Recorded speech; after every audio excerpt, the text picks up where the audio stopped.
The Latics Football Phone-In, proudly sponsored by Legacy Pets. Being a Latics fan is for life, and so are our pets. No one wants to think about what happens when we lose them, but when we do, we need to know that both them and us are in good hands. Legacy Pets have worked with animals for over 20 years and understand what it means to have lost a beloved family pet. They're also Latics fans, so if you do need their pet cremation services someday, they are dedicated to providing compassionate support just like we do on the phone-in. Visit legacypets.com and tell them that you're part of the Latics family too.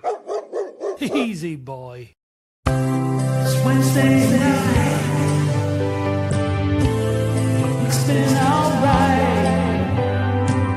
You gotta have your say on the football with mine and sexy Dave. Rickman, got away, good cross, Marshall!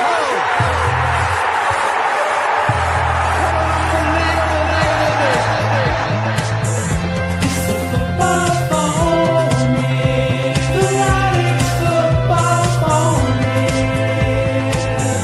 It's the football phone-in, the Latics football phone-in.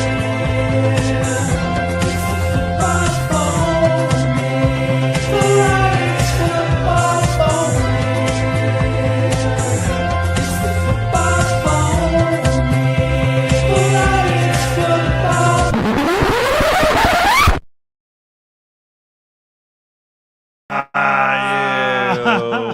Welcome back Hello and welcome to Latics Football Phone-In with me, Sexy Dave. and me, Matt.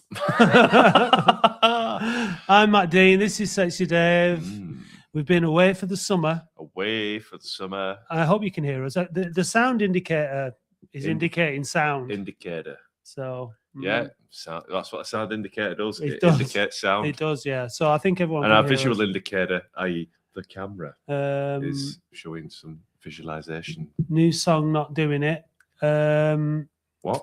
I don't know. I mean, Why don't you what? get back on your fun bus? two minutes in and you're mourning. That's got to be a fucking record. Yeah, hasn't it? thanks, fun bus. Get Do you back know on your what? fun bus. Do you know what? I quickly did it tonight. I'm going to get Matt to redo it because I only just realised today that the old one said Thursday night on it, Good stuff. so I changed it to Wednesday night. Amazing. I had about 20 minutes to do it. It's fine. Well, thanks for picking up on it, yeah, you miserable blue- bastard. Thanks yeah, for that. blue phone, yeah. Anyway, French. Read that, Dave. Benvenue, bonsoir, chanter à regarder le phone de foot. Oh, that wasn't bad. That well done.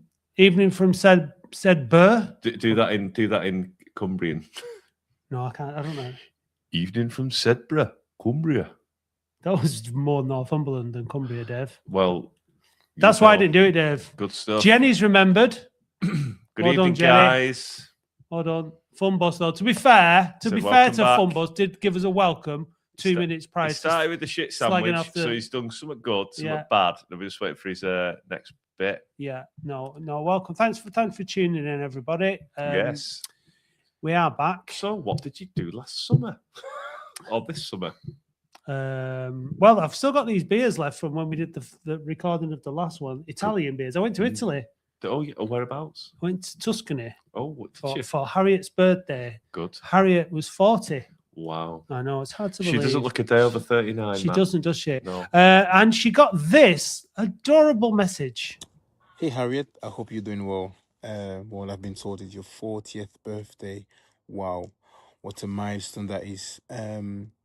So myself and on behalf of the players, wanted to wish you an amazing 40th birthday. I've been told you're a huge Latics fan, so I hope to see you at some point at Boundary Park. Maybe why not this Saturday against Port Vale? Be great to see you. Anyways, I hope you celebrate well with your family and loved ones, and sending the best wishes, best wishes, and may God bless this new age of yours. Happy 40th birthday, Harriet. Thanks for that, Mike. A tip of the cap off What a St Michael gent. of Fondopshire. I never thought. I don't think Mike Fondop ever expected to be between you and me, Dave. Did he? What, Yeah, the fond of- Latics football Phone-in sandwich? sandwich. But there he was. Well, so thanks for that, Mike. Yeah, good lad. Yeah, that was organised via Harriet's. We'll try and get work. him back on the show this season as well, hopefully. Hopefully. So happy 40th, Harriet. Yeah. Old girl. We had a great time. What have you been doing? I went on holiday. I've been working out. I've been playing a lot of cricket. Yeah. Yeah, I've lost nearly 5.5 stone. Ooh, you were a fat bastard, weren't you? I was massive. Cut the booze, then got back on the booze. No, just started living my best life, Matt. Yeah. Yeah. See, someone said, "What a guy." What a guy. Yeah, big Mikey. No, What a me. guy. No. Mike. Yeah, well, we got Gates said, hello, strangers. Hope we're very well, thanks, mate. Yeah. Hope you're doing all right. Up there in the northeast where you did that accent from before. Why, aye, mate. There you go. Yeah. Closing down sale at Windsor's. What's that? Jeff Elliott there. Closing down sale at Windsor's. What a shame. Oh. Did you ever used to go to Windsor's? Yeah. Did you? Yeah, for me Velcro fastening shoes. For your head shoes or your high tech? Yeah. I used to go to King's Hall. Do you remember King's Hall? Yeah, I do, yeah. Yeah. Pair of shoes and a lovely slush puppy. In that order. Okay. Shall we talk football? Oh, go on then. Port Vale. Did you see it? You were on holiday, weren't you? Yeah, I saw the game. I saw it. Yeah. Okay. It was okay. Yeah. First half for a bit, but I enjoyed it, mate. I thought it was a bit like the first half was a bit of a sparring match, I thought, between the two sides. And then Latics came out and landed the killer punches. And Kavanagh. Said, Kavanagh. Yeah. Came up with the goods. He did very well. Yeah, He did. I liked Ollie Norburn. Not just for his dashing good looks, but for his footballing play. Yeah, he's very good. He's really good. Really good. And indeed. he got and a captain's performance. I thought Tom Conlon would be hard to replace, but he's to be fair, he showed some grit. Well, I think he's a better footballer than Conlon. He is, but he still showed some leadership qualities. The leadership, and he was smashing tackles, wasn't he? Yeah. But can I just have a little word about Jamie Robson? You can, yeah. He's just outstanding, isn't he? Yeah. Get him a new contract. Yeah. Now. I want it sorted now. Do it. I can't remember what he's got 2 years left or a year left. Yeah. Right. So he needs to get signed up. So Darren, sort it out. Come on. I thought the news lad, Gus, he played well at right back as well. Appiah Forson. I thought he was good. I like him. He's got the kind. He gives me the kind of Nicky Henry kind of vibes. Short, diminutive, gets stuck in. He's everywhere. Really tenacious. I really like that. A good pairing with Norburn. Donovan Daniels played superb, didn't he? Yeah. He did all right, yeah. Delaney, the lad that I got confused and said he was the guy from Bolton. It's not. That's Temple. No. Again, it was reminded very promptly on the internet that I was wrong. How lovely was it to see Matthew Hudson between the sticks? Yeah, we were not sure, were we, at the end of the season, whether he'd be sticking around. Obviously, the transfer window is still open. But it looks like he's sticking around, doesn't it? So we've got a few things we'd like to mention. We're going to bring Chris in a minute. He's waiting patiently in the wings. Frogland Fanny as well. So you have to sit your camera on with an air like that. We're going to have to see who you are. Yeah, exactly. We're not letting you in. We're not going in blind there. Been there. New kit out today, Dave. Tomorrow. Is it tomorrow? Yeah. Oh, the images were released today. Images. So we'd like to watch the video. Yeah. Okay. All right. Sounds a bit. Yeah. Sorry. Okay. So I'd like to know what you think about that and the kits in general. That'd be interesting. Mickey Mellon Jr. has gone to Stevenage. Is everybody okay? I'm not bothered, me. Fair play. Good luck to him. It is what it is. Do we need another striker, though? Not if Kavanagh scores 2 every game. That's pretty obvious. But yeah. Fondant clip, Dave. I can cross that off now. Yeah, that's good. The squad in general, how are you feeling about that? And what were you wanting to mention? Woods and Hawks. Is this still a place for him? Isn't there? Mickey Mellon alluded to it on the BBC GMR interview, didn't he? Saying, look, he's put them on the transfer list because they're not going to get the game time because he knew he was going to sign Norburn and Forson. But is there still a place for them? And what about Manny? How are we all feeling about Manny? I wonder how Manny feels after that bus was, in front of him, and Mickey Mellon pushed him right bloody under it. But hey, if he's not performing, he's called it out. Is he going to react the same way? Is this another Norwood-esque sort of man management style tactic, or do you think it's something a bit different? I think what it shows is that Mellon's prepared to treat everybody the same. Or at least that's the impression you get, because Manny is no doubt one of our very best players. Yeah, so, and he's not afraid to take the risk, is he? Frogland Fanny, show us your picture, 'cause we can't see you. Oh, it's raw light. Oh no, I can't get my camera to work. Bummer, because I've got a new hat. Okay, Right. we've got a private message there. Okay. Anyway, let's talk to Chris. Anyway, we're pretty safe hands here, I think, with Chris. Why not? Hi, Chris. Hello, how are we? Good, thanks. How are you? Yeah, good, thanks. Yeah, feeling really, really excited actually about this season. I'm not going to put the pressure on the club to say we're going to get promoted, but I think this is the first summer where we've signed everybody, not necessarily everybody that I wanted, but we've signed in all the positions that we needed. So, you look at the midfield last season, was it a good midfield? Yeah, but it lacked athleticism. Now it's good and it's athletic, which is exciting. We've actually got a right back for the first time in 4 years, which is good as well. We've not had one of those in a while, if I remember right. And I sent a message actually to Matt before the Port Vale game and said, we're not going to struggle to score goals this season.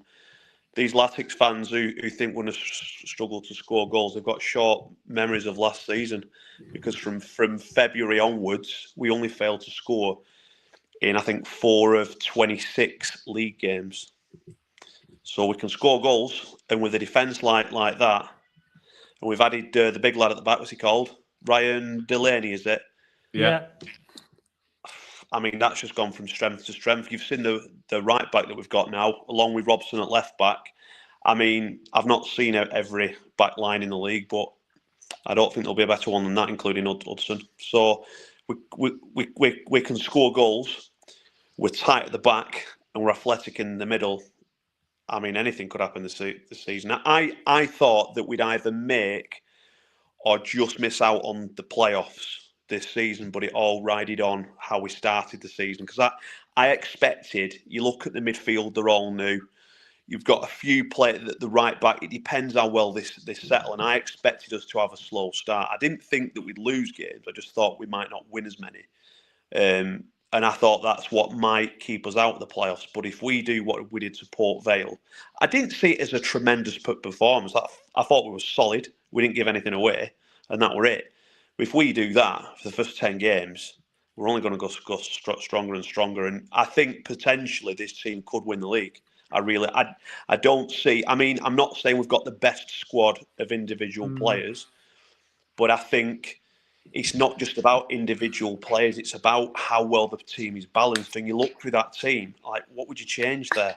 I mean, even squad, the backup, it's just got everything that we've needed. So I'm excited. Yeah. Anyway. Look, I mean, I think early signs are really, really good. I'm just going to pop you on mute while we talk, Chris, because I can hear myself in the background there. The early signs are really good. I think it is about the squad. I think that's the thing. That's the difference. Last season we didn't have a deep enough squad. When we had our best 11 out and we were on that run and we were finding the goals, we were brilliant, weren't we? But we just didn't have the depth. Now we've replaced, like you said, we replaced the guys who were our starters all season and they're coming in off the bench. And it's just every season it just gets better and better. And that's all you can ask, because you see some of the budgets and some of the spending that some people do to bolster their squads. And I think they do it as well. Like, they spend all this money because they know that you need a good squad. We can't go out and spend money so that we've got 2 or 3 players in each position of the same caliber. So we are going to need to be lucky with injuries. Well, obviously, we've already been really unlucky with Jack Stevens, but looking at what we had on the pitch on Saturday, Chris, we've started the season looking like we're not missing him at this moment in time. Yeah. Who's that lad from Stoke? What's he called? That lad from Stoke? Thornby. Yeah, he looked decent. So yeah, he did. He looks very raw, doesn't he? Yeah, and he's Drummond as well. Let's not forget how good he was last season, and if he can still hit the form that he was on.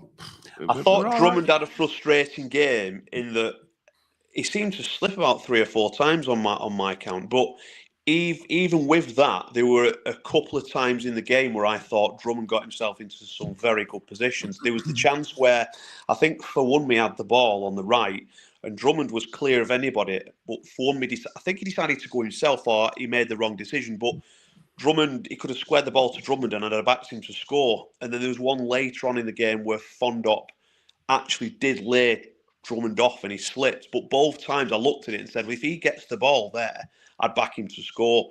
So I do back Drummond to score. And, you know, we've not got that obvious prolific striker. But I think, for me, Drummond, 10 to 15 this season. I see Fondop getting 10 to 15. You know what? One of the things that's a In shame that about... place. Put you on mute for a second. One of the things that's a shame about Stevens being injured is he would be on that left-hand side as a left winger, and that would give Drummond a bit more of a chance to play up front.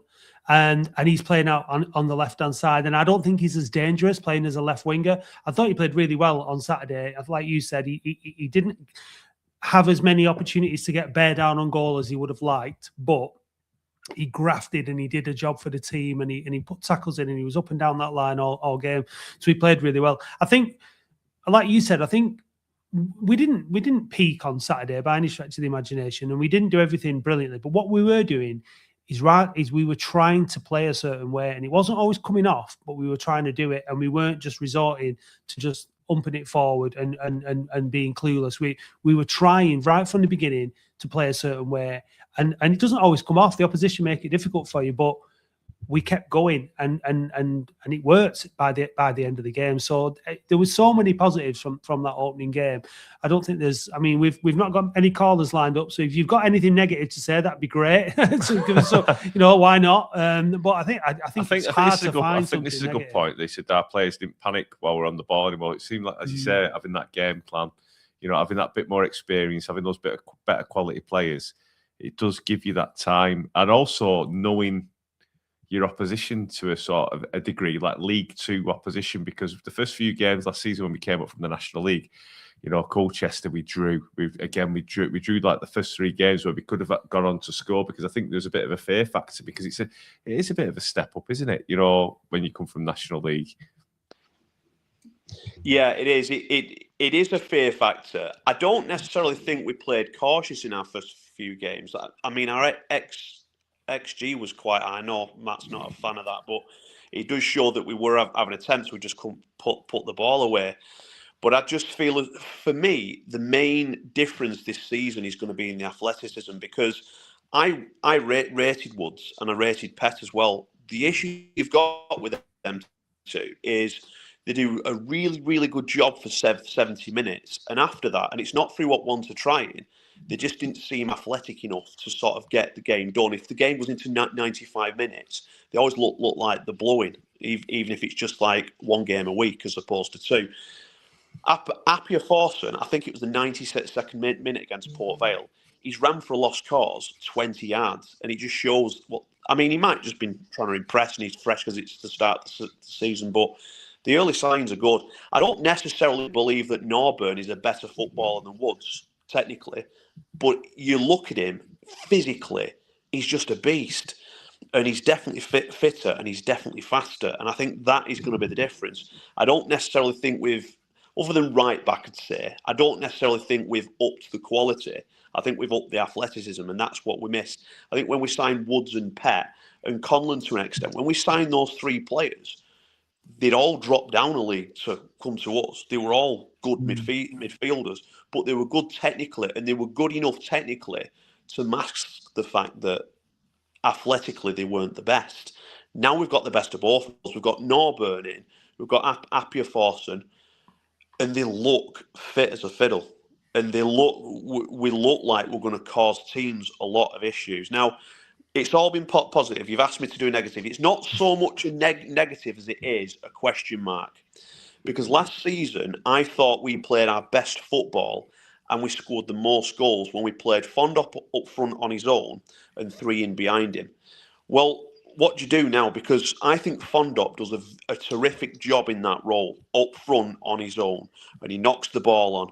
and then he's got 3 players on running. You've got a Drummond, you've got Stevens when he's fit, you've got a whole host of players who can come through and create space.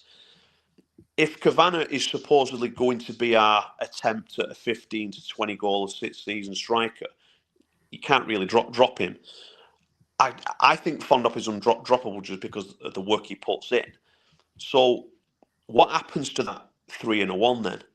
Like, we're going to be 4-4-2. I think the only worry I've got is against Vale, I thought we looked a bit unbalanced, particularly in the first half, and it might have just been the settling in. But Norburn and Appiah Forson, the predominantly defensive mids. So if you've not got Drummond and Fawunmi having absolute blinders, the top 2 are going to be quite isolated.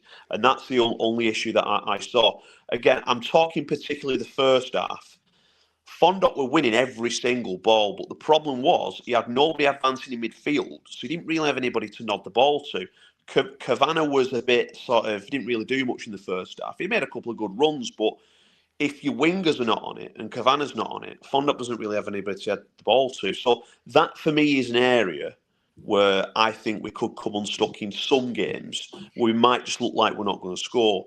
Having said that, maybe we'd take Kavanagh off at some stage and go to 3 behind Fondop. I don't know what we're going to do, but it's just an interesting thing that I saw. That I think Port Vale looked brilliant for 60 minutes. I was talking to a Vale fan about it. They looked brilliant for 60 minutes, but I couldn't believe they could pitch. As soon as we scored that goal, they capitulated. They were making mistakes at the back. They looked nervous. I just couldn't believe it. They weren't in the game after that. But that's that mindset thing, Chris, though, isn't it? Of coming from being from relegation last season and being used to losing and just folding. Yeah. But you can see why they were relegated, because against better teams, you go a goal down and you've got that sort of reaction. You're going to lose the game. But I don't see us doing that. I think. I think our players are too strong-minded for that. You look at Norburn, and he's going to lead that team so well. Home form's going to be so important this season, though. We need to really, really work on that. And obviously, we did do to a degree last season, but we just need to win our home games and just take what we can on the road. And if we can get a few results on the road and get a bit of a good run at the start of the season, we'll be up there, won't we? In the first 10 games, if we win 6, draw 2, lose 2, you're happy, aren't you? The thing you mentioned before about the squad and the midfielders and your likes of Pett and Woods and stuff, think a bit like what we did at the weekend. We got 2 goals up, 10, 15 minutes left to go. Just make it solid, shore it up. Bring in, you make the changes, bring those players on that are going to do a job, that are going to defend, that are going to make it solid. There becomes a point. It's tempting to think, let's go on and get 3, let's go on and get 4. That's not usually how managers think. You get 2-0 up, you've got 10, 15 minutes to go, you think, right, this game should be ours to win, and they'll probably use the squad effectively like that. On the formation, I think we will see different formations. It won't always be 4-4-2. I think Mellon will pick his team depending as well on what the opposition's threats are and weaknesses are and all that kind of stuff. So plus you'll experiment as the season goes on. We'll have injuries. We might even have some new signings. You never know. So it's going to be interesting to see. I think we've got Tom Hill, Kai Payne. They've still got these players who, Tom Hill comes with a lot of pedigree. He's ex-Liverpool, isn't he? And then he played for Harrogate, had a bit of decent spell, albeit they got relegated. But it's not a bad signing, that, to be fair. So 23 years old as well, so he'll be hungry. Got Hammond as well. So Kai Payne as well. Do you think there's any need for any more signings, Chris? No, honestly, I look through that squad now, and I don't think I would make another signing. I just don't see how you could improve that squad anymore. Because I know, obviously, Mellon's just signed for Stevenage. I always thought it would be a disaster of a signing, and I thought we should stay well clear of it, and I made that clear. But even if you was to sign him, and even if you did argue he's a better player than Kavanagh, you're better off, because if we'd have signed Mellon before the weekend and Mellon started with Fondop up front, or starts with Kavanagh up front, you lose too much. If Kavanagh doesn't start, you don't get the two goals, so you're no better off. You don't start Fondop, you don't win all those headers, so you're probably not as competitive a team. And I just look through that team now, and I just think I'm not sure I'd change anything. Maybe another left winger, but I'm talking somebody younger who's happy to sit on the bench. I would not be changing that first team. The good thing is about it, and one of the other things I'm excited about is Norburn's a terrific player, but I'd have absolutely no complaints if at any point Appiah Forson or Norburn was dropped and Woods came in. Woods is still a terrific player, and he played all last season. He was one of our most important footballers in the middle of that pitch. He helps us. He made the game tick. Whereas last season, Woods was our first midfielder. If you're dropping him, you're looking in the lineup before the game. You're thinking, if Woods isn't there, you're thinking, I'm worried now. You don't have that issue anymore, and that's that is the sign of a team that's destined to be. I mean, I could see us being champions with that squad. The balance that we've got and the players we've got to bring in. I think this point here from NG-2234, whoever that is, said, "Did we look better last season after Mellon Jr. got injured?" Yes, I don't think that's a really good shout. I think we had better form after, was it Boxing Day? Was it on against Grimsby? He got his injury. He got injured against Grimsby on Boxing Day. Now he'd scored an hat-trick the game bit before against Tranmere, and I think that's what the fans will remember the most. But that was his best game by a mile. All these fans were saying, "Oh, we needed to sign Mellon." They didn't see him at Accrington away when he was absolutely useless. There's no point in being on the pitch. And all the games where he was just subpar. He just didn't fit into this style of playing at all. I mean, you could argue Cav in the first half against Port Vale, he wasn't there, but I guess that's what these strikers do. They're gonna, come in and out of games. But like I said, I just think we've got everything now in that squad. We're just destined to be up there this season, and barring a couple of catastrophic injuries, I mean, it'd take more than two. I think it'd take more than two to derail us. I think, but I think this first 10 games, Colchester away this weekend, that's a tough game. They score goals, so it'll be a test. Yeah. So we'll see how it goes. What's your prediction? We were there not that long ago, weren't we? Colchester last season, 3-1. we won 3-1. So I think we do reasonably well, do we, down there? It's always a draw, or it's either a win, loss, or a draw. Oh, really? Yeah. Oh, amazing. I mean, I think that thing about Kavanagh, I think like what it was, the way it felt to me on Saturday was that Port Vale were more concerned about the two wingers and Fondop, and that's how Kavanagh got his goals. They switched off as far as he was concerned. He wasn't seen as the threat. Maybe it was because he wasn't quite so busy in the now, whether that's deliberate or not, it resulted in 2 goals because they switched off and they didn't pick up. And it felt to me like he was just kind of like moving around a little bit. I'm not comparing him to Roger Palmer, don't get me wrong, but that's how Roger Palmer used to get his goals in. He used to sort of slink around, didn't he, and just kind of, sneak in. And I feel like Kavanagh was playing a bit like that on Saturday. So, and Mellon was full of praise for how he's responded over the summer and got himself, quite the opposite to Manny as it seems. So you've got to give him credit for that. And hopefully, we signed him last season. He came with a lot of promise. Let's hope that he does. He fulfills that promise this season. Yeah, I rate Cav. I do, and I do agree with you about. I think Port Vale underestimated him, but the other side to that is you're saying that they were concerned about our wingers, and they've got a right to. Drummond and for Wunmi, they are lightning quick. You cannot leave your line open because they will destroy it every time. And then they're concentrating on Fondop as well. So, and it might take a few games for teams to go, no, we need to be looking at this Kavanagh because he's going to score goals. But you can't look after everybody. Well, teams can't defend against both your wingers, and then they've got to be brave against Fondop and watch Cav's runs. But it just doesn't happen. So if they start to concentrate more on Cav, leave Fondop open, and he'll bag goals this season.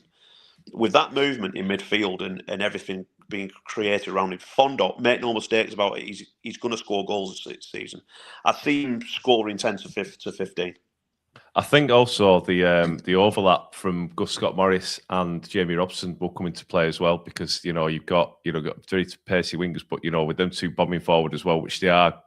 Gus Scott-Morris was renowned for it at Southend for scoring goals and bombing forward and losing his mark. But Robson, how many times did he get forward last season and come up with an assist? He's it's really, really exciting that we've got that other sort of avenue of assists, crosses, and a different form of attack as well.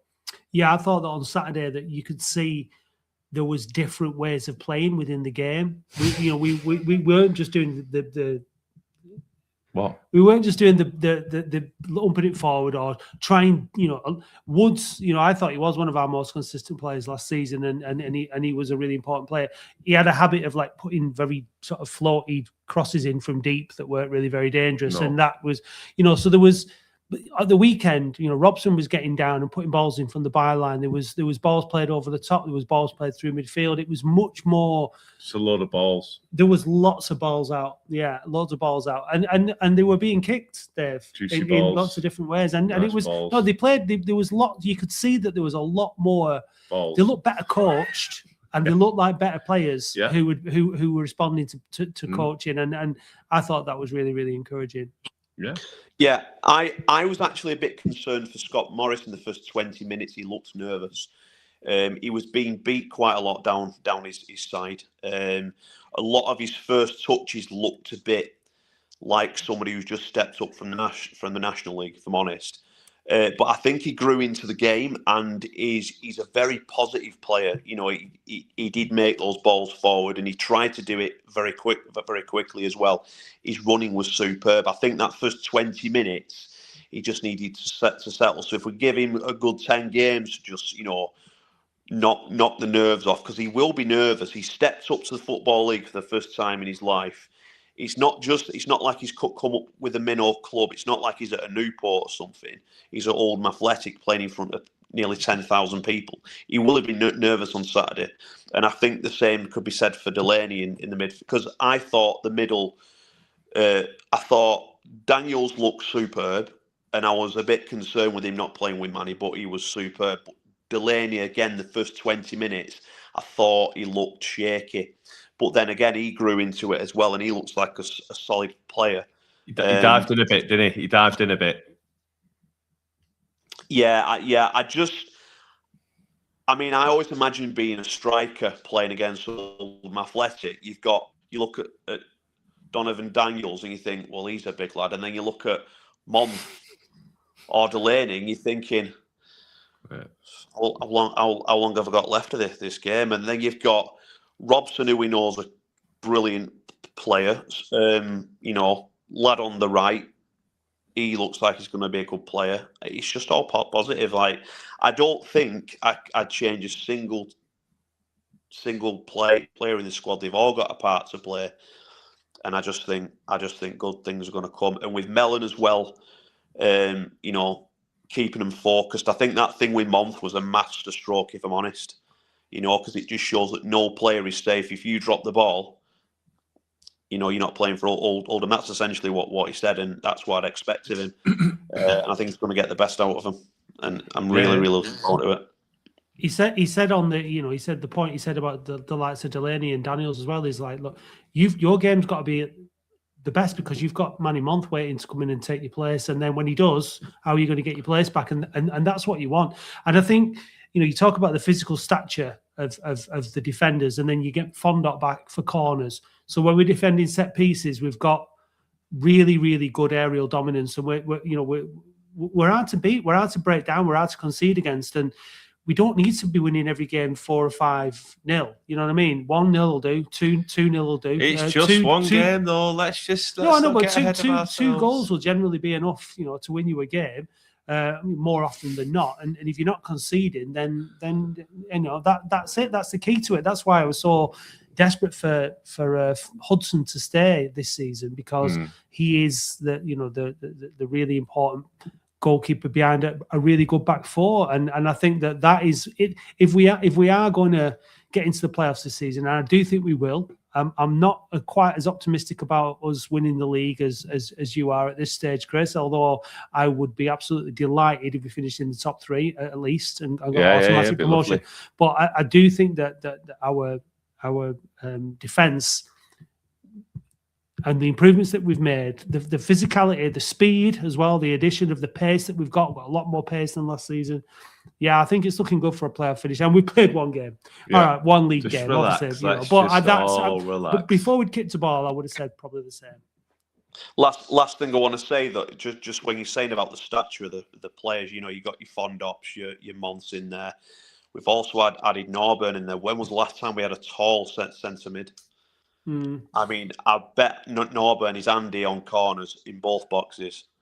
So we've got a real threat. Any sort of situation that unfolds on a football pitch, I think we're strong in all of them. I think we've got a lot to offer in all of them. And Dave's right. It is only the first game, and I do expect us to falter a bit, particularly in the first 10 games. But don't forget, we didn't start playing last season till 6-7 games time-ish. We only made the playoffs with a much weaker squad than we've got now. Would I take a draw at Colchester? Yeah, I probably would. I do expect us to lose a couple of games in this first 10. I do think the first 10 games will be our weakest with players settling. But, even if we do lose the next game or we lose the game after that, it don't matter in this league. I just think the team's too inconsistent anyway. I think as long as you can put a decent run of games together, if you can win like 3, then draw 1 and lose 1, and then repeat that sort of process, you're fine in this league. We've got a tough couple of games coming up, though. We've got Swindon, Fleetwood on a Tuesday night, Tranmere, Chesterfield, and Rochdale. So they are tough games. Said they were tough. Tough games. Rochdale. Come on, Tranmere. Derby. Anything can happen in a derby. I think that the I forgot what I was going to say, so I'll let you back in, Chris. Sorry, it's just the echo. That's why I'm putting you on mute. No, that's fine. No, I'm just saying. I think Swindon is the hard one. I mean, I think Tranmere fans have come into this season because they've had a few transfers. They're dead excited about it, but I've seen some of these transfers. I look at them and I just think you're just not a patch.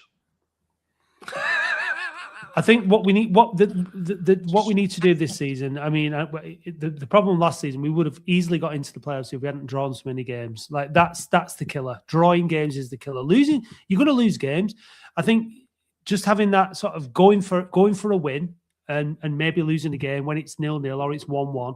I think that's what we might have to do a little bit more of this season. And I think not that we will have to do it a little bit more. Maybe we've got the players to be able to deliver points from a draw situation into a win situation, because those points kill you over a season. You're much better off winning, and obviously winning as many as possible. But that was a problem, and it wasn't just us. You could look at other teams that were in and around there, and you could see that they'd drawn too many games. So hopefully now we've just got that bit of extra quality to get us over the line. And I just my hope, Chris, is that we stay in the top 5, top 6 all season. That's where I want to be. I want to be in there and in the mix all season. Yeah. If we can be top 10 after these first 10 games, I think we'll be fine. In terms of the playoffs last season, I thought we were in the ascendancy, and we got within, was it 1 point of Chesterfield at one stage? I think the reason we lost it is because the players were knackered. And Barrow were away. I mean, they were dying on the feet. We just didn't have the athleticism. Woods and Pett had played every minute that God sent them. We didn't have anything on the bench. We couldn't drop them, and that's the difference. I think we've got this season. If you replayed last season and added even one of Norburn or Appiah for Force, and I think we met the playoffs just because you've got that rotation in the team. And I just don't think that Mickey had the faith in Kai Payne. I mean, he obviously rates him because he's got him back again, and I quite like the lad as well. He's not as good as Woods, so he can't do what Woods can, but he's a good lad. But I'm just saying that we couldn't drop Woods last season, so he had to play every minute, and he was dying on his feet, Crew away. We got to like I said, we got to the 70th minute in some of the games, and the team just changed. It just wasn't as dynamic as it usually was. in the earlier parts of the game. But we lost 3 on the bounce. We lost at Barrow. Was it Newport? Salford. And Salford as well. A lot of fans say, no, it's because Shrewsbury as well. It was 4 on the bounce. But was it 4? But so I think this is right statistically. But fans are saying, oh, we didn't make the playoffs because we don't score enough goals. We played Barrow. It was Barrow, Salford, and then Newport.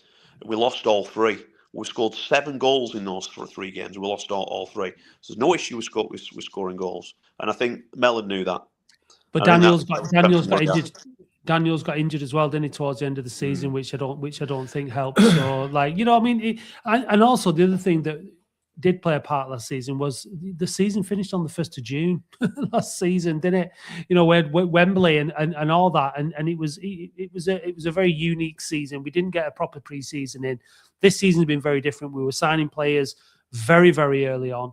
And they were obviously all given a pre-season routine, and it sounds like, with the exception of Manny, they've all done it and done what they needed to do and come back fit and come back ready. And hopefully that will set us up now for the season, because they'll all be in the shape that they need to be. It's a ruthless business. Like it's relentless on those lads. They've got to work incredibly hard. I think we give Chris a lovely round of applause for his call. Thank you, Chris. He's really carried this one through, absolutely. There you go, Chris. Thank you. Hey, we've got the wheel of one year, or what? We have, yeah. Why do you want to have a spin of it? No, you're all right. No. Right, thanks, Chris. We're going to move on. Yeah, we'll move on. We've got Graham waiting in the wings now, mate. Well, thanks a lot. Great call. Thanks, Chris. Graham. Cheers, mate. Bye-bye. Cheers, mate. See you later. Yeah, that was a good call. He's carried us right through there. He has. He's carried the show on his broad shoulders. Just my heart's going so fast because of it. It sounds like more like a techno bass line, your heart, Dave. Should we chat to Graham? Well, let's do it. Hey, Graham. You okay? Yeah. You looked for a second then like you didn't really look a bit like what was that, Noel's? Do you remember Noel Edmonds? Noel's house party. Yeah, when he used to cut people on the couch. Dave's just discovered that there's sound effects on here. So, what do you want to say, Graham? Just that I was impressed with the start, like everyone else, and probably better than I thought we'd be. I was expecting maybe a bit of a slow start, but they looked on it from minute one, really, and. Like the new players he's brought in, he's obviously looked at it and done his homework and off to a flyer, aren't we? So full credit to him. Yeah, 100%. Who's impressed you from the new signings or the current squad so far from Saturday's game? Well, to be honest, Kavanagh looks like I don't know that it's a mentality thing. He's gone and got himself fitter. He's said he's done some work with some kind of psychologist or something to switch himself on a bit. So he looks like a new signing in himself. But the 2 guys in midfield just a level up from what we had last year. Norburn's a better version of Conlon in the sense that he's a better footballer, but he's also the captain. He talks people through the game like Conlon did. And that was massive, when Conlon was injured, even though Pep was the captain or Daniels, they didn't talk the way that Conlon did. Whereas this guy does. You can see it. And in fact, before that, he took the free kick for Kavanagh. You could see him shout to Kavanagh that it was almost as if it's coming to you, mate. And, it's stuff like that that makes a big difference. Yeah. And then Paya Thorson is just all over the pitch. He's not the biggest guy, but he covers the ground. He puts himself about. He scored a cracking goal in that friendly match, so he's obviously got a bit of a shot on him. He crossed the ball, didn't he, for Fondop, but he also won the ball back initially as well. So they look good. And I mean, Scott Morris to me was an obvious signing, but you've got a doubt because you think he's never played the Football League, and if you go on Southend fans' opinion, he couldn't defend for them. But that's maybe because he was scoring 17 goals for him as well. Yeah, You know, he's sort got of it both ways. Whereas for us, he's going to play predominantly as a fullback who will get forward. He's got a semi-decent long throw on him from what I can see as well. Obviously, I don't know too much about Nevitt, who came on, or Chilvers, who they've signed. The guy from Stoke, very impressed with him. I think he'll score a few goals. We've managed to keep hold of Hudson, which, to be fair, at the end of last season, I didn't know whether we would. So we've kept Robson, like you said, Dave. I think he needs to be tied down for another year or two. At least that protects you. Then, if someone comes in and wants to pay money for him, you've got the guarantee that you've got him under contract for a bit longer. But yeah, I'm not quite as confident as Chris saying we're going to win the league, but I think we'll be up there in the mix. And you know, to say that this is what, second year in League Two, but you know, I think Bromley finished 10th in their first year and they won the league, didn't they? So Yeah, you know, they did. who knows? Exactly. And to me, I felt like Mellon's interview, like I said on the podcast, I don't really pay much attention to pre-season and the summer and whatnot. The players come in, they play friendlies, it's the training matches, particularly. The managers, you've not got much to say. It's, you know, we're building and we're doing the right things, blah, blah, blah. It's when the season starts in anger that you really start to learn things. And just from the way that the manager, he didn't mention promotion, he's not going to mention the playoffs, he's not going to talk about that kind of stuff at this early stage in the season, but just his whole demeanour, what he was saying about what he was expecting from players, what he was saying about money. This is a promotion season. Last season it would have been nice maybe if we'd have got in the playoffs, you know, and we were always going to try and win every game and we were doing our best and all that. But I don't think there was ever really a realistic expectation. I don't think Mellon thought that he had what the players, the squad at his disposal to realistically make it into the playoffs last season. This season, I think it's completely different. I think there's a completely different expectation from the manager, from the board, from the players themselves. You know, I think everybody at the club is looking at the playoffs now. This is at least the playoffs this season.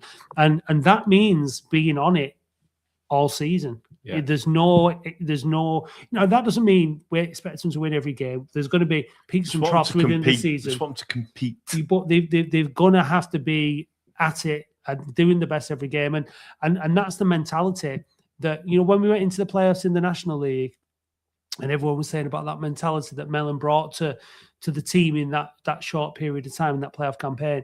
I think it's going to be more of that for the season, this season. I think it's going to be, there's no room for error. And I loved that. I loved that vibe. And that, if you get that off a, you know, 7 or 8 minute interview, imagine what the players are getting off him every single day in training. Yeah, definitely. It was quite telling as well that he quite publicly outed Manny Mont, didn't he? You know, and that can work one or two ways, really. But he's worked with Manny Mont for quite a number of years now, and I don't think he'd have done that if he didn't think it was going to give him a kick up the arse to, you know, get fitter, concentrate more, do what, you know, whatever he wasn't doing to get the right result. Because as good as I thought the guy that played Delaney had a pretty solid game, but he's no Manny Mont, and you know, there's not many Manny Monts about at this level. That's why we all were really happy that we kept him. But equally, if standards drop and he's not putting the work in, then he's not undroppable. And I think Mickey Mellon's pretty much said, if I don't care who you are, if you're not doing it, I'll bring someone else in who will. Yeah. Good question here from James Marlin 6531. Would you rather us tie down Robson for a new deal or bring in another player in the transfer window? What, as in you can only choose to either give him a new deal or sign a player, and either or? Either or, yeah. That's the question. No, both, definitely. I think that's not the question. No, the question. Hence the word or. Not the oars in a boat. Or. What would you rather do? I would tie down Jamie Robson. I think it's And important. then give him a new contract. I'm joking. I think Jamie Robson would be a very difficult player to tie down physically. Yeah, kick the fuck out of him. Yeah, look, I think it's one of those things where you've got a plan for the future, but at the same time you've got to do what's right now. And I don't think we need to worry. I think we'll be able to do both. To be honest with you, sorry to be, that's I know that's I'll not the just question. sit on the fence. But I think that's the thing. I think we probably will make more signings before the transfer window. It might be a loan player maybe, but I think they'll always want to improve the squad if they can. But Robson is really, really, really important. And agreed. Going into the thing is, right, we talked about the improvements to the squad this season. And then if you are looking for a playoff campaign or a promotion push, you're looking at what have you got next season? Which players, how many players have we got that are going to be good enough to play in League One and that kind of thing. I mean, it's very, very early to be talking about that. But Graham, what are the players that you think are good enough to make that transition? Well, the goalkeeper, I would presume, Jamie Robson, 100%. Daniels and Mont, I think, potentially would be all right, but I think I'd probably prefer to see one of them come out if we went up. Norburn, I mean, I'd like to think he would, but then Notts County have shifted him on to us, haven't they? He left because he wanted to be nearer to home, though. That's why. Yeah, I mean, maybe that might have something to do with it, Dave. But then if we go up, he's another year older and he's 33, is he? 34 now. A Paya Force, and as good as I think he's done, he's still unproven at this level, let alone the next level. I don't think Fondop. I mean, we write Fondop off every bloody season, don't we? So who would I to say that he wouldn't do it? But yeah, we've probably got 5 players that I think would be competent, but then. You don't know. There's enough of them, like your Paya Forsons, your Drummonds, who are young enough to improve, to potentially make the step up. And that's what they're thinking. They're footballers. They want to get better and play at the highest level that they possibly can. So I don't think. We played Stoke, who I think it said on commentary that one of their players had signed for Stoke for 10 million quid or something. Well, that first half against Stoke, there was nothing in that game. So on that basis alone, we've got the makings of a team that can certainly compete a level up, but it's just doing it over 90 minutes, not 45. And so I always would far rather go up and worry about that in League One than think, oh, well, we don't want to go up because it would struggle. No, let's get up and then worry about it when we're up. You know what I mean? Yeah, 100%. I mean, the teams that have really kicked on over the last number of years from the National League, Stockport, Notts County, and Wrexham in particular, they've all bought players that were two divisions better than what they were playing at. They were coming into Wrexham, a lot of these players and the like, and they were already good enough for League One and were playing in the National League. So, that's the kind of money that they were spending. That's not the normal way of doing things. And hopefully what we will do, we sign a few more young players and be able to sell on and increase our budget. Sorry. What's up? Got cramp in my leg. Got cramp. Sorry. He just went... Sorry. Oh God. Right. So I'm sorry. I'm getting the echo again, Graham. So I just going to say before what did he say? Sorry. Dave's what? I was just going to ask you before we finish the show what your predictions are for the next couple of games we got with the Colchester away game and the Swindon game. Swindon beat us twice last season, didn't they? Do you think we've improved and will compete better against them or what? 4 points. I think if you got 4 points, you sort of take a point away generally and win your home games.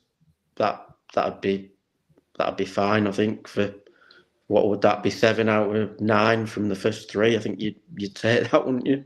Absolutely. Yeah. 100%. What were you going to say anyway about me then? I was going to say, Dave, only athletes get cramps. So you're doing something right, aren't you? Well said, Graham. Well said. And our winner this week. No, I'm joking. Thanks, mate. Yeah, really appreciate that. But I agree as well. I just want to bring this up onto the screen. What? The new kit. Oh.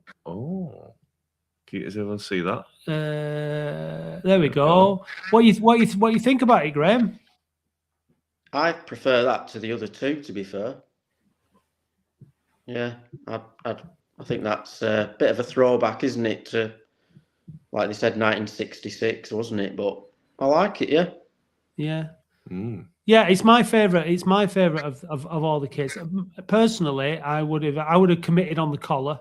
I would have committed with the round collar. I would have given a long sleeved option. Long sleeved option would be nice. Even listen, Jimmy never listens. Yeah, I would. Just doesn't. I would have gone for the. I would have committed with the collar. That would have been my thing. I think that would have been really cool. But yeah, it's my favourite of them all. I'm definitely not going to buy the other two. I actually think that the white one's not bad. I actually like the all blue. So from the stands, I think that the blue kit looks nice. With the all blue, I prefer playing in all blue. But I think once it's up close as a shirt, I'm not mad about it. But this one, yeah, I think it's the best of the three, definitely. So what's going on? Give us your prediction for Saturday, Graham. What do you think we'll get on? What score? I think we could win, but I think it might be something like 1-1, 2-2, something like that. I think we'll get a draw there. Non-committal there. Thanks, Graham. Yeah, I'll go for a draw, 1-1, and we'll beat Swindon. And then I'll be happy with that. I'll take it all day. I'll take it all day, mate. Thanks for the call. Cheers, mate. All right. Appreciate all right, that. boys. Thanks, take care. Take care. Bye-bye. Bye. Yeah. Wow. So I just need to mention, actually, it reminded me when Graham was talking about the talking, the captain and the communication and whatnot. I told you I play football on Sunday. I mentioned it on the podcast. The Community Trust have a kickabout on Thursday night, which is why the football's now on a Wednesday. The phoning's on a Wednesday because I'm playing in the kickabout on a Thursday. And is it 11 aside? No, the kickabout's 7 aside, but the game we played on Sunday was against Oldham Athletic's new deaf team. And I thought we were going to really struggle because they were all younger than us. But honestly, like the communication is such an important part of football. Like being able to communicate, to talk to each other, and the amount of talking, it must be really, really difficult to play when you can't do that. And obviously the lads, we had a good game. It was we won 3-1. I had to go off after 5 minutes because my calf thought it was going to stiffen up, but I managed to go back on and got an hour out of it, so that was okay. But yeah, communication, like, and not all people are good communicators on a football pitch, and you know, when you've got those natural communicators, the people who can organise and talk and bring, and sometimes you have to compensate for other people's lack of communication. So anyway, we had a good. We're natural broadcasters, aren't we? Well, so we're absolutely natural communicators, Dave. But yeah, we've got a rematch against Oldham Athletic Deaf team on the 6th of September. So I look forward to that. Do you need a fit, agile central midfielder? Referee? Do you fuck? No, I'm like don the old boots. You don't fall into that category of a fit, agile central midfielder, Dave. I've seen you play. I go up front then. 5-star lighter now, though, aren't you? Well, that's it. You get cramp sitting down. I got cramp because I did leg day yesterday, and right. God, yeah, it was. Never skip leg day. It's not a scarf. Anyway, there's one thing we should never skip. Yeah, and what's that? Well, if you put the banner up, I could say it. Do you like facts, man? Facts about what? Facts about anything. You playing it? Yeah, it's on. What's going on here? Smooth, Matt. You turn the volume down. Facts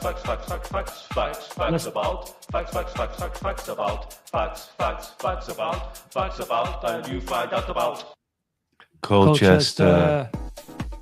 Originally named Cam Ul Ordinum, it was the early capital of Roman Britain until it was burnt down. Twinkle, twinkle, little star, the world-famous nursery rhyme, was written in 1806 by 23-year-old Jane Taylor in an attic situated on Stockwell Street. Colchester United formed in 1937 before joining the Football League in 1950.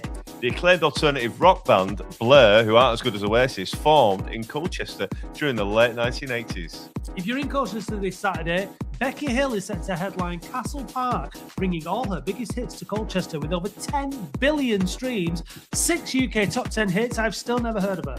And neither have I. Bookmakers have positioned Colchester's outsiders for the outright title. Danny Cowley's side have been heavily tipped to be firmly in the mix for a top 7 finish.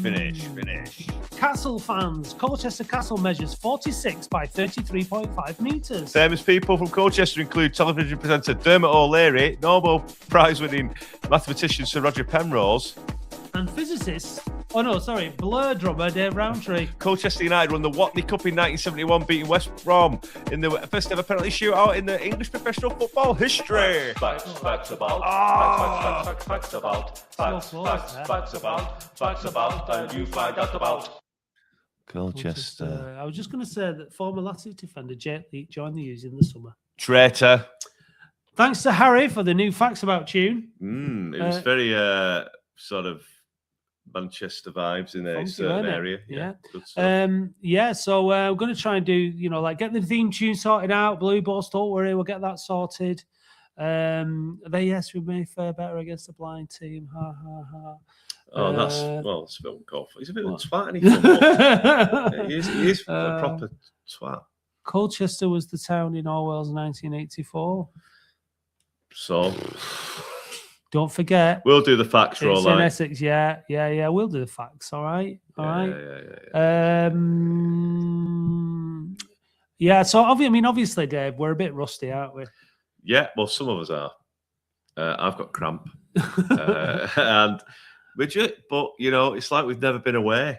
It's Wednesday night instead of Thursday night, guys. Have I seen you since the last time you came into that podcast? No. And literally, he rocks up with like 20 minutes before the phone in, like, ready. We just excommunicado, aren't we? We just do our own thing in the summer because we hate each other. By the end of April, we just have had enough of each other. Oh my God! But we've had Andy on the group chat going crazy as ever. He's relentless. I can't wait for him to come back to the podcast because he knows all the stuff. I get lazy as well. He's on that reform getaway as well, isn't he?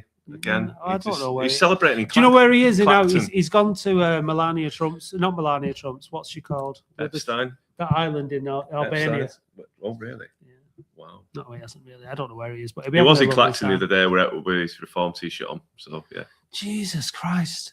Yes, Bob. We all grow older. I haven't grown older over the summer. I grow thinner, Bob. Bob, to be fair, Dave is slimmer. Yeah, no rag puddings for me, Bob, because they're disgusting. Anyway, Swindon, what are we saying? We've got Colchester first, Dave. Oh yeah, smooth and light. I think we'll beat them. I think we'll beat them. I don't know what score it'll be, but I think we'll win. It's just exciting, Matt. It's just so exciting. What are you doing in the weekend, Dave? I am going to watch England versus Pakistan in the test at Headingley. Maybe. I'm just waiting for some tickets. And I'm playing cricket on Sunday. What's all this cricket? I'm surrounded by people who like cricket. It's great. It's a good game. Right. Well, it'll be obviously. Before we go, can we just thank Legacy Pets, our sponsor, for sponsoring this fantastic award-winning show. Yeah, and also Sun on the Sands Holidays for sponsoring the Wheel of Wonder, which we haven't played today. Did the guy go as well? Yeah, I need to find out how your holiday was. Yeah, you need to come on the show next time. What was it? Who was it? Who won it? I've forgotten. Anyway, it's fine. JP. I think it was JP. It's been a long summer. Yeah, we'll get back into it slowly but surely. Remember, look, the phoning is it's nothing without you. It would have been now tonight if Chris and Graham hadn't phoned in. So we do need your calls. And all these watches as well. 90 got I to know. 100 Yeah, tonight, we need you to call in. We don't bite. And we won't be as mean to you as people are as mean to us in the comments. Yeah, everyone's dead mean. Bus, you're really mean. Yeah. You need to up your game, mate. Up your game. Or her. Or they. It's fine. Everything's fine. Bob says enjoy the cricket. If I go. If he goes. But I will play on Sunday. Okay. Thanks for joining us. It's good to be back, is it? I suppose. Yeah. Bye. Hey Dave, did you know that listeners can now buy us a coffee or any other kind of hot beverage? Ooh. What's your favourite hot beverage, Dave? A macchiato. And how do you like your macchiato? Black with lots of milk. No cream? No. Well, if you want to buy Dave Macchiato. then go to buymeacoffee.com/We Are Oldham. I'll just have a Nescaf. Ooh. Thank you, listeners.